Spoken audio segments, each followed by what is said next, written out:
Не ме чудат навредите од Пендаровски и Ковачевски кон Силјановска, но не знам како Лукаревска како жена молчи, истакна денес носителот на листата за избор на единица 3 Драган Ковачки. Втор ден како Пендаровски Стево молчи за навредите кон Гордана Силјановска Давкова, навреди на сексистичка основа, навреди на мизогиниска основа. Но што да очекува јавноста од човекот кој што го премолче секс скандалот во армијата, ќе го премолчи овој.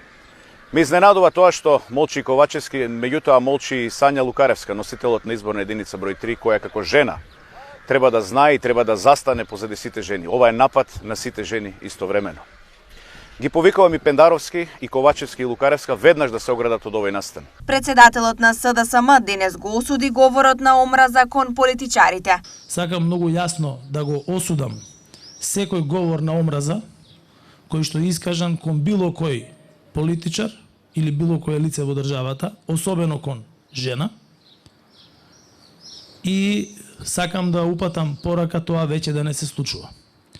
За навредите кои што ги има упатено кон мене, председателскиот кандидат на ВМРО ДПМН, нема да прокоментирам ништо, освен што ќе кажам дека и е извинето од моја страна.